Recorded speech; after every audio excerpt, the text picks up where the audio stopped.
शुरू करते हैं बेटा आज का लेक्चर।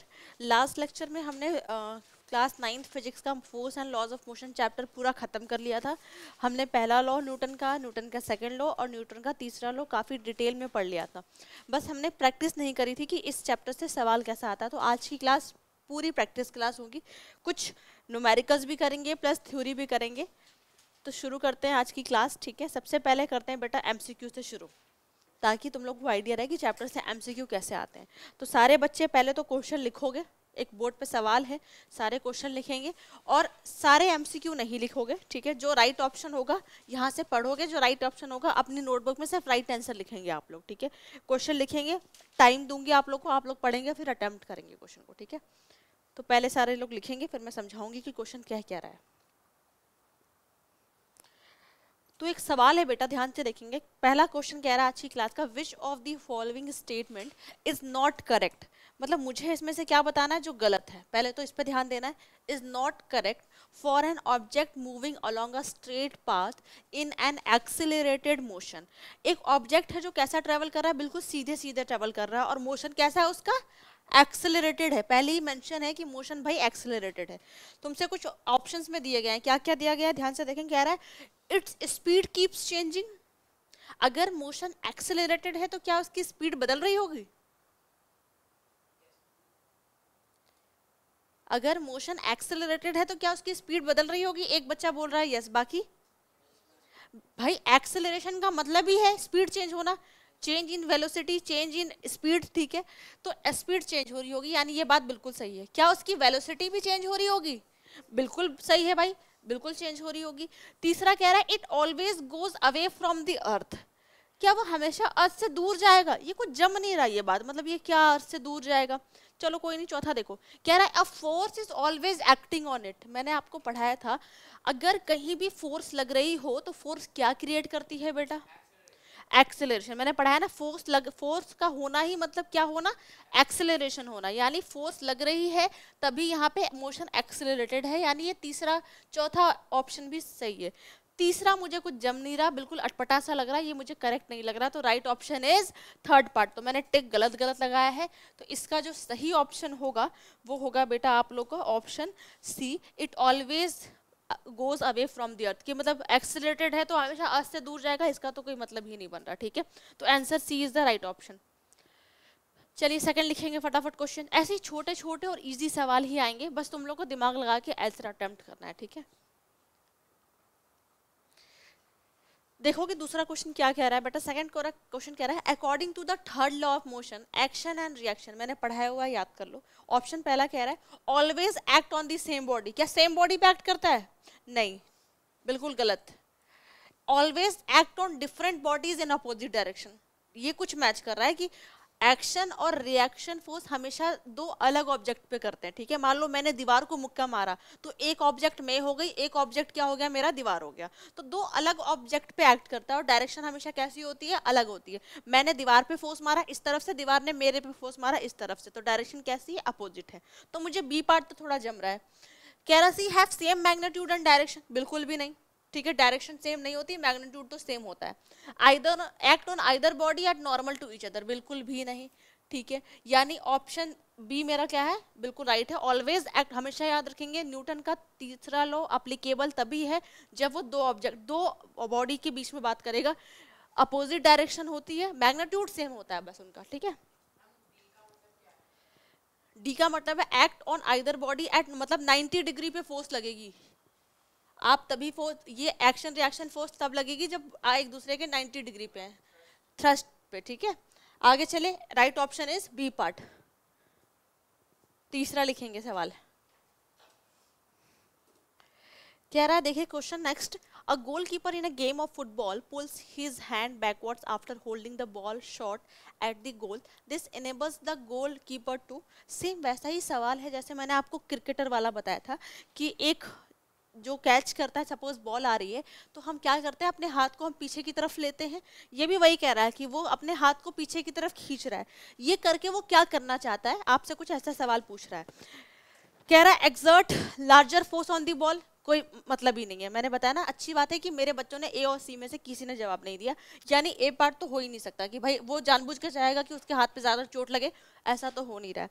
दूसरा कह रहा है reduce the force exerted by the ball on hands. भाई ये बात तो समझ में आ रही है कि हाँ वो ये चाहता है कि फोर्स कम लगे, ठीक है। सी पार्ट देखेंगे increase the rate of change of momentum, बिल्कुल भी नहीं, ठीक है, बिल्कुल भी ऐसा कुछ नहीं होगा, ठीक है। और नेक्स्ट क्या है, decrease the rate of change of momentum, ठीक है। हम क्या चाहते हैं, ध्यान से सुनेंगे, हम अपने हाथ को पीछे खींच रहे हैं। पीछे खींचने का मतलब है, मैं ये चाहती हूँ कि मेरा जो मोमेंटम चेंज हो वो बहुत धीरे धीरे हो। झटके से मोमेंटम चेंज होगा तो फोर्स कैसी लगेगी, ज़्यादा की लगेगी। लेकिन अगर मेरा मोमेंटम चेंज बहुत धीरे धीरे होगा तो मेरे पे जो फोर्स अप्लाई होगा वो कैसा होगा, कम होगा। तो देखो मैं एग्जैक्ट तो मैं यही चाहती हूँ कि मुझे फोर्स कम लगे, बट पीछे खींचने का मतलब है कि मैं मोमेंटम के चेंज को क्या कर रही हूँ, डिक्रीज कर रही हूँ। तो right option is D part.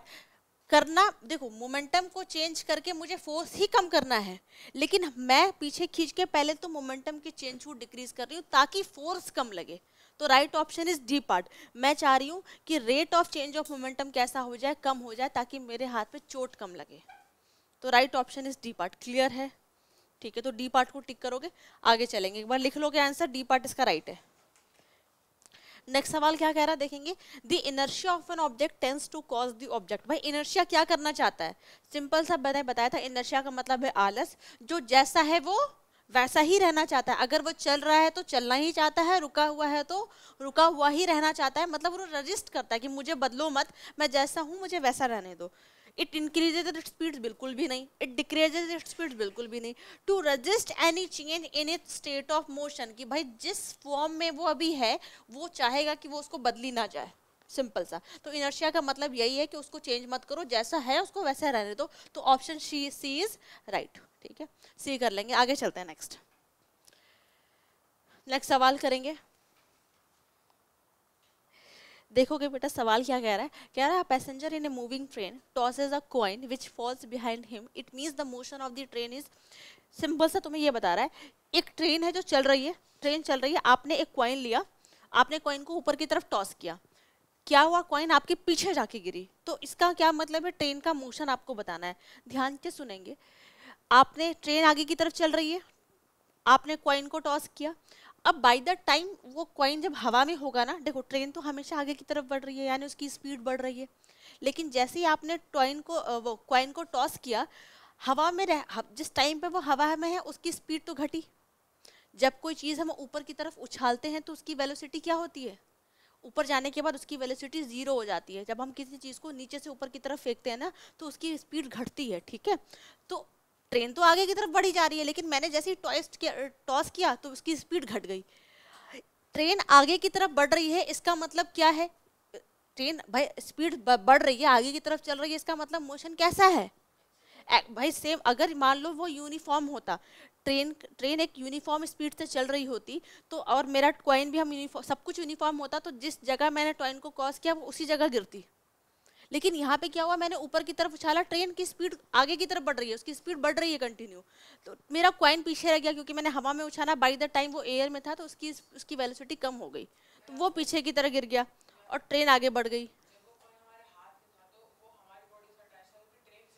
बिल्कुल, उसके बाद ट्रेन की बढ़ गई, बस ऊपर किया ना तो वो तो हमसे कांटेक्ट से हट गया, ऊपर गया तो हवा में जाने के बाद उसकी वेलोसिटी कम हो गई। लेकिन हम और ट्रेन तो आगे बढ़े जा रहे हैं ना, हम और मेरी बॉडी तो ट्रेन से टच में है, ट्रेन भी आगे बढ़ रही है, मैं भी आगे बढ़ रही हूँ। आगे बढ़ने का मतलब क्या है, मेरी स्पीड चेंज हो रही है, इट मीन्स मोशन मेरा कैसा है, एक्सेलरेटेड है, ठीक है। एमसीक्यू है, रीजन तो लिखना नहीं है, बट आपको पता होना चाहिए कि क्यों आपने टिक किया। तो ए ऑप्शन इज राइट। ऐसे सवाल आएगा तो दिमाग लगा के कर लेना, ठीक है। नेक्स्ट आ जाओ, कुछ वैसा ही मिलता जुलता सवाल है ये भी। नेक्स्ट सवाल देखेंगे बेटा क्या कहना चाह रहा है, कह रहा है water tank filled up to 2-3 of its height is moving. एक टैंक है जो आधा भरा हुआ है पानी से, ठीक है, is moving with a uniform speed, on sudden application of the brake the water in the tank would. गाड़ी चल रही है आगे और गाड़ी में वो रखा है, टैंक रखा है जिसमें पानी है, आधा पानी भरा हुआ है, सब कुछ बराबर चल रहा है, यूनिफॉर्म स्पीड से चल रहा है। अचानक क्या हुआ, मेरी गाड़ी रुक गई। अचानक क्या हुआ, मेरी गाड़ी रुक गई, पानी किस तरफ जाएगा, आगे की तरफ जाएगा, सॉरी पीछे की तरफ जाएगा, आगे की तरफ गिरेगा, अनअफेक्टेड रहेगा कि ऊपर की तरफ बढ़ता जाएगा? भाई पानी किस तरफ छलकेगा, मेरी बात बताओ, सिंपल सा है, ऊपर ऊपर पानी कैसे बढ़ता हुआ चले जाएगा? कितने लोग क्या क्या क्या बताना चाहते हैं मुझे बताए, कितने लोग फॉरवर्ड वाले हैं? ठीक है भाई, खुद ही समझना, फॉरवर्ड राइट आंसर है। क्यों? सब कुछ एक स्पीड से चल रहा था, आप रुक गए, पानी क्या था, पानी तो अब अपना इनर्शिया मेंटेन करना चाहेगा ना। आप गाड़ी पे फोर्स लगी, गाड़ी रुक गई, आप गाड़ी के टच में थे भाई, आप भी रुक गए। बट हम जब मोशन चलती है तो हम आगे की तरफ जर्क लेते हैं कि नहीं, जब अचानक से गाड़ी, सेम वैसे ही पानी तो अपना इनर्शिया मेंटेन करना चाहेगा, हम भी आगे की तरफ जर्क लेंगे तो पानी आगे की तरफ गिरेगा, फॉरवर्ड की तरफ छलक जाएगा।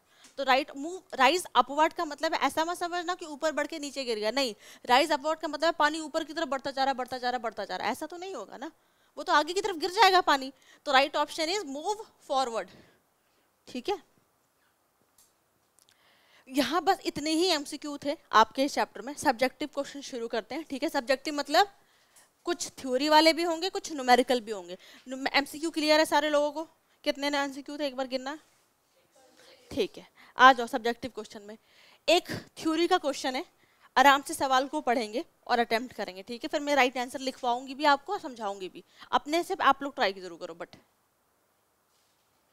चलिए नेक्स्ट सवाल देखेंगे बेटा। सब्जेक्टिव में एक थ्योरेटिकल क्वेश्चन है, कह रहा है horse continue to apply a force in order to move a cart with constant speed, explain why. कह रहा है एक हॉर्स है, पीछे उसके कार्ट लगा है सामान खींचने वाला, वो कंटिन्यू फोर्स लगा रहा है अब एक स्पीड से चलने के लिए, कि मतलब हमेशा फोर्स लगा रहा है ताकि वो आगे बढ़ता रहे, क्यों? हाँ जी बताइए, आंसर सोचिए इसका।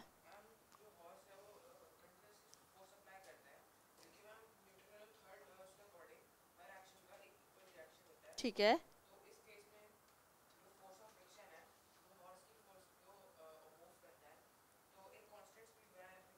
बहुत बढ़िया बहुत बढ़िया। ठीक है, बच्चे का आंसर बिल्कुल राइट है, ध्यान से सुनेंगे। आपको पता है कि every action there is equal and opposite reaction. ठीक है भाई, हॉर्स क्या कर रहा है, हॉर्स हॉर्स का मूवमेंट आगे की तरफ हो रहा है, एक पीछे की तरफ फोर्स भी लग रही होगी। कौन सी फोर्स लगती है? हम अर्थ भी हम पे तक, जब हम चलते हैं तो हम पे भी तक फोर्स लगती है, फ्रिक्शन फोर्स लगती है कि नहीं? जो हमारे मोशन, हम क्यों हमेशा चलते रहते हैं? क्योंकि हम पे हमेशा एक पीछे पीछे की तरफ फोर्स भी लगती है, जिसको कहते हैं फ्रिक्शनल फोर्स। ये इसका डायरेक्शन हमेशा अपोजिट होता है। तो होता क्या है कि हॉर्स को कंटिन्यू आगे बढ़ने, क्योंकि पीछे से फोर्स लग रही है फ्रिक्शनल, उसको उसके मोशन को रोकने के लिए उसको हमेशा आगे की तरफ एक कंटिन्यू फोर्स लगाना है ताकि वो आगे की तरफ मूव करे। अगर वो फोर्स नहीं लगाएगा तो फ्रिक्शनल फोर्स ज्यादा हो जाएगा और मोशन क्या हो जाएगा, रुक जाएगा। तो उसको कंटिन्यू फोर्स लगाना है ताकि फ्रिक्शनल फोर्स को वो अपोज कर सके और अपना मूवमेंट आगे की तरफ बढ़ा सके। That's very simple. ठीक है, मैं लिखवा देती हूँ, आप लोग इसको प्लीज लिख लोगे, अच्छे से चीजें क्लियर होंगी। ठीक है, चलिए एक सवाल है बेटा, देखेंगे न्यूमेरिकल है। कह रहा है velocity versus time graph of A ball of mass 50 gram rolling on A concrete floor is shown in figure 9.1। एक फिगर बना हुआ है, एक बॉल है जो रोल कर रहा है। ठीक है, मास दिया 50 gram. Calculate the acceleration and the frictional force. दो चीजें निकालनी। सबसे पहले मैंने अपने बच्चों को हमेशा बताया कि क्या लिखना है, गिवन लिखना है। ठीक है, क्या क्या चीजें गिवन है, चलो शुरू करते हैं। गिवन क्या क्या है बेटा? पहले तो मास गिवन है, कितना गिवन है? 50 ग्राम। हमें पता है हम कभी भी मास ग्राम में नहीं लिखते, हम किस में लिखते हैं? मास किस में लेते हैं? SI unit of mass is KG. कैसे कन्वर्ट करेंगे, कैसे कन्वर्ट करेंगे? 50 डिवाइडेड बाई 1000 कितना आ जाएगा? 0.05 केजी। यहाँ तक क्लियर है तुम लोग को? मैंने कन्वर्जन कर लिया, क्योंकि ग्राम, कभी भी ग्राम में पढ़ा, मैंने पढ़ा है कि ग्राम में लेना है मास को, नहीं लेना है मास को, किस में लेना है? केजी में लेना है। चलो अच्छा, एक बात देखो, इसकी इनिशियल स्पीड कितनी है बेटा और फाइनल स्पीड कितनी है बेटा? इतना तो क्लियर है ना भाई। भाई रोल कर रहा है, ऊपर से नीचे की तरफ आ रहा है, तो पहले 80 से कर रहा है, गिरते गिरते गिरते गिरते गिरते गिरते 0 पे आ गया। तो मैं यहाँ पर u कितना ले लूं बच्चा? 80। ठीक है, और v कितनी ले लूं? u का मतलब इनिशियल वेलोसिटी एंड v का मतलब फाइनल वेलोसिटी। और कितने टाइम में आया वो 0? 8 सेकंड में। टाइम ले लूं मैं 8 सेकंड्स। चलो मुझे निकालना है बेटा a और मुझे निकालना है क्या? f। यही दो चीज तो निकालनी है, मानते हो तुम लोग कि नहीं? चलो शुरू करते हैं। एक्सेलरेशन निकालने का formula a is equal to v minus you upon, इतना तो पता है ना तुम लोग को, v कितना 0, u कितना 80, टाइम कितना 8, मेरा आंसर आ गया -80 अपॉन 8, डेट इज मेरा आया -10 मीटर पर सेकेंड स्क्वायर। ठीक है, यहाँ तक क्लियर है। नेक्स्ट फोर्स निकालना है। F is equal to, force का फॉर्मूला बताए फटाफट। F is equal to m into a, mass कितना निकाला 0.05 और a कितना है 10, आंसर बताइए कितना आएगा, -0.5 kg। ठीक है, और फोर्स निकाला तो kg ना लिखकर मैं इसको न्यूटन लिख दूं, कोई दिक्कत तुम लोग को? मैं इसको लिख देती हूँ डायरेक्ट न्यूटन। ठीक है, एक बार सारे लोग क्रॉस चेक करो कैलकुलेशन को, कोई गलत तो नहीं है।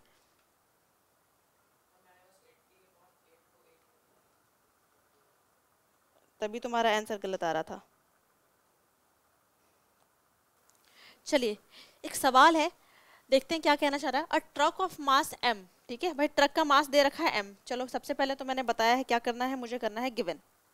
तुम लोग गिवन जैसा मैं करती हूँ बेटा, गिवन जरूर लिखा करो। ट्रक का मास है भाई m, ठीक है, अंडर अ फोर्स f, जो फोर्स लग रही है कितनी लग रही है, f लग रही है, कोई वैल्यू नहीं है सच, ध्यान से देखना। If the truck is then loaded with an object equal to the mass of the truck, क्या किया, ट्रक पे मैंने जितना मास है ना ट्रक का, उतना ही उस पे ऑब्जेक्ट भी भर दिया। यानी m मास है तो m मास का ऑब्जेक्ट भी रख दिया, तो अब मास कितना हो गया, डबल हो गया, मानते हो? तो मेरा मास कितना हो गया आफ्टर लोडिंग, मैं ऐसे लिख सकती हूँ, आफ्टर लोडिंग मेरा मास कितना हुआ, ऐसा लिख सकती हूँ, आफ्टर लोडिंग, लोड करने के बाद, आफ्टर लोडिंग जो मेरा मास था वो हो गया m1 प्लस m2। मैं डायरेक्ट ऐसा m1 प्लस m2 की जगह मैं सीधे लिख सकती हूँ 2m, ज़्यादा बेटर है, मैंने लिख दिया भाई 2m, मास डबल हो गया। And the driving force is half, और मेरी जो फोर्स पहले f लग रही थी अब कितनी हो गई बेटा, ये m और m डैश, ये फोर्स हो गई मेरी, फोर्स हाफ हो गई, सिंपल सा। Then how does the acceleration change, तुमने ये फॉर्मूला पढ़ा है, F is equal to M A, तो अगर मुझे A निकालना है, M डिवाइड कर रहा है, मल्टीप्लाई कर रहा है, नीचे आके डिवाइड करेगा। ठीक है, अब ध्यान से देखना, आ जाओ वैल्यू पुट करो।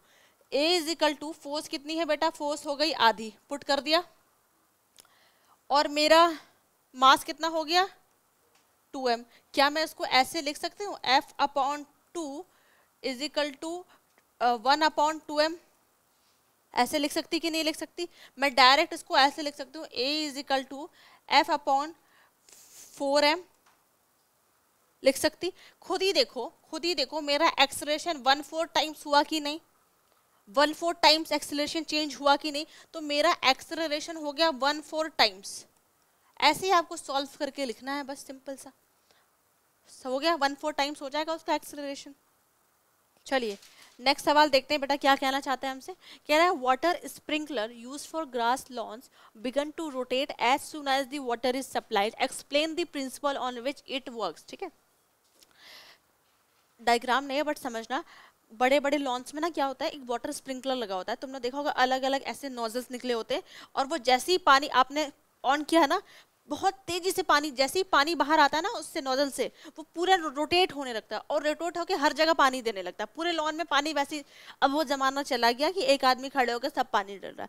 अब बड़े बड़े लॉन्स में, बड़े बड़े गार्डन्स में स्प्रिंकल वाटर स्प्रिंकलर लगे होते हैं, जैसे ही पानी आता है ना उस नोजल से बाहर, वो अपने आप पूरा रोटेट होकर हर जगह पानी सप्लाई करने लगता है। तो ये वही पूछ रहा है कि वो क्यों ऐसा हुआ, किस प्रिंसिपल पे वर्क करता है, ये वर्क करता है न्यूटन के तीसरे लॉ पे। Every action there is equal and opposite action. हुआ क्या, सुनना, जैसे ही तुमने ऑन किया, पानी जैसे ही बहुत तेज फोर्स से पानी बाहर आया, पानी ने फोर्स किस पे लगाई, पानी ने भाई नॉर्मल तो फोर्स लग के पानी आगे, कि पानी जैसे ही आगे आया तो पानी ने कुछ फोर्स तो लगाई होगी ना, पानी ने भी तो रिएक्शन फोर्स लगाई होगी नोजल पे, तो वो रिएक्शन फोर्स, जैसे पानी आगे आ गया, वाटर ने भी एक बैकवर्ड फोर्स लगाई होगी नोजल पे, रिएक्शन फोर्स, और उसके स्वरूप वो नोजल क्या करेगा, रोटेट करेगा, क्योंकि उस पर भी एक बैकवर्ड फोर्स लगी है, जो पानी ने उसको रिएक्शन फोर्स लगाई है, वो रोटेट करने लगेगा और रोटेट करके पूरा पानी पूरे ग्रास लॉन को सप्लाई हो जाएगा। तो ये वर्क करते हैं न्यूटन की तीसरे लॉ पे, एक बार लिखेंगे, मैं आप लोगों को उसको लिखवा भी देती हूँ, ठीक है। देखोगे नेक्स्ट सवाल क्या कह रहा है, a constant force act on an object of mass 5 kg। हमेशा बताया गिवन लिखना, तुम लोग लिखते नहीं हो ना, इसलिए दिमाग अटेम्प्ट ही नहीं कर पाते होगे, बस शुरू कहाँ से करना चाहिए चीज़ों को। चलिए गिवन शुरू करते हैं। मास मेरा कितना है बच्चों, मास मेरा दे रखा है 5 kg, केजी में दे रखा, क्या कोई कन्वर्ट करने की जरूरत है, कोई जरूरत नहीं, बहुत अच्छी बात है, आ जाओ। For a duration of 2 second, time कितना दे रखा है बेटा, 2 सेकेंड का, ठीक है। It increases the object velocity from 3 metre to 7 metre, यानी पहले गाड़ी किस स्पीड पे चल रही थी, u कितना ले लूं इनिशियल वेलोसिटी, 3 मीटर पर सेकेंड, फाइनल वेलोसिटी कितनी ले लूं बेटा, 7 मीटर पर सेकेंड। यहां तक क्लियर है तुम लोग को। Find the magnitude of the applied force, मुझे f निकालना है बेटा, और पहले f निकाल लेते हैं, आ जाओ। मुझे आपको पता है f निकालने के लिए फॉर्मूला है F is equal to M A. भाई क्वेश्चन में तो a है ही नहीं, यानी पहले मुझे एक्सेलरेशन फाइंड करना है, ये तो मुझे बाद में, पहले मैं एक्सेलरेशन निकालती हूँ। a is equal to V minus you upon T. v कितना है, v है बेटा 7, u है बेटा 3, और टाइम कितना है आपका 2। मेरा आंसर आ गया a is equal to 4 upon 2, मेरा आंसर आया 2 मीटर पर सेकेंड स्क्वायर। मेरा एक्सेलरेशन कितना आया बेटा, 2 मीटर पर सेकेंड स्क्वायर। अब मैं यहाँ से फोर्स निकाल देती हूँ, F is equal to M A. m है मेरा 5, फोर्स है मेरा 2, सॉरी मेरा एक्सेलरेशन 2 है, तो मेरा फोर्स आया 10 न्यूटन। यहाँ तक क्लियर क्लास तुम लोग को।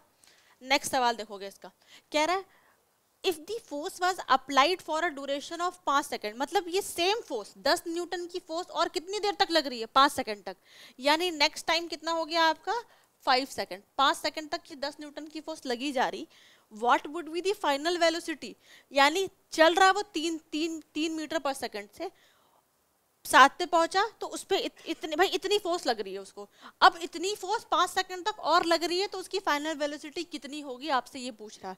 आपको मोशन का फॉर्म, पहला equation v is equal to U plus A T, मुझे ये v निकालना है, v मतलब फाइनल, v है, u कितना है मेरा 3, a मेरा निकाला 2, और टाइम मेरा है ये 5, 5 2 जा 10 प्लस 3, तो v is equal to 3 plus 10, मेरा आ गया v is equal to 13 metre पर सेकेंड। यानी अगर ये सेम फोर्स 5 सेकेंड तक और अप्लाई होगी, तो जो स्पीड पहले 7 मीटर पर थी वो कितनी हो जाएगी, फिर 13 मीटर पर सेकेंड हो जाएगी। Is it clear? तो आज की क्लास यहीं तक। नेक्स्ट क्लास में आपका होमवर्क क्या है, जितने बचे हुए क्वेश्चन हैं बेटा एक बार देख लोगे, 3-4 क्वेश्चन और हैं, ये आपको करके, इतने क्वेश्चन आपको करके घर से आने हैं, ठीक है। That's all for today's class.